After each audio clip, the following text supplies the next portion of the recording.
Magandang araw at welcome back sa ating video. Tagal nating di nakita, no? Sa ating video ngayon, pag-uusapan natin yung patungkol sa mean, median, mode, and range. Sakto to sa subject na statistic ngayong senior high. Alam ko familiar na kayo sa mga salitang yon, yung mga mean, median, mode. Kasi na-discuss na sa atin to during our junior high school days, no? Especially grade 9 and 10. So parang recap lang na sa atin to ngayong senior high, I mean. Uh, so ano pang hinihintay natin? Tara at let's move on to ating topic. Ayan. So dito, meron tayong mga given na 21, 21, 22, 23, and 24, and 25. So total of 6 numbers, no? So paano natin nakukuha ang ating mean dyan? Una natin gagawin, pag-add natin lahat ng numbers from 21 or from lowest number to highest number, no? Para sa madaling intindihin. So makakakuha tayo dyan, pag pinag-add natin lahat yan ng 136. So ilang number yan kanina? 6 numbers in total. So gagawin natin dyan, 136 divide 6, no? Nilalabas sa ating calculator. We have 22.66667, no? Pero hindi naman natin pwedeng sagot dyan. Kasi yung gagawin natin dyan, i-round up natin to. So, paano ba natin i-round up yung isang decimal? So, pag 5 pataas, add. Pagka 4 pababa, stay lang, no? So, wait. Ito, 6. So, mangyayari dyan, i-round up natin, makukuha tayo ng sagot na 22.67. So, yun ha, malinaw yun sa mean. Paano naman yung median? Ibig sabihin na ng median ay yung gitna, no? Middle, kaya nga median. No? Sumurahin ko lang to para may space tayo. Yep. Ayan. So, pagdating natin sa median, bilangan ulit natin yan. 1, bilangan, ganyan ko na marker.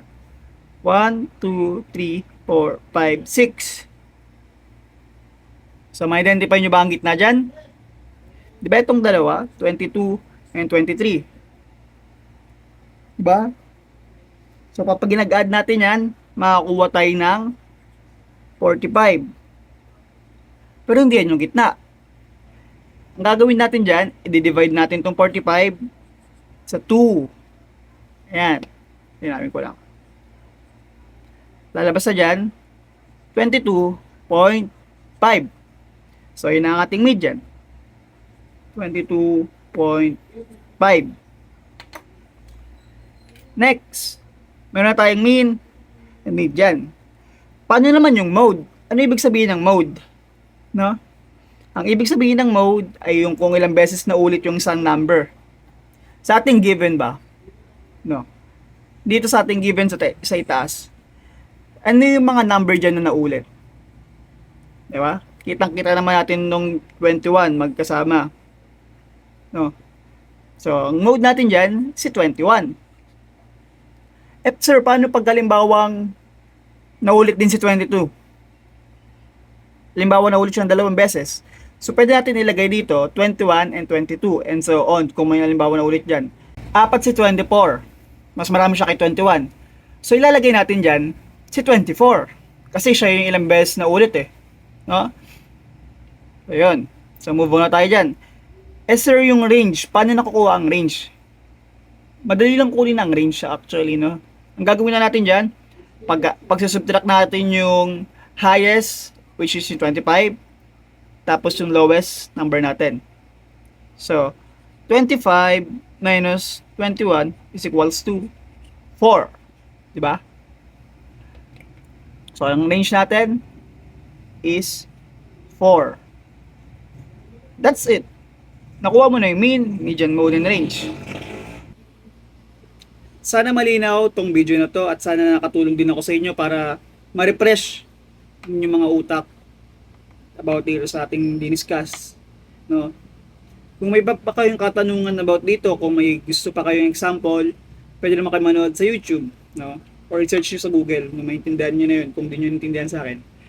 Ayun lang. Maraming salamat sa panonood. See you next time. Meron ba ba? So, ayun. Bye-bye!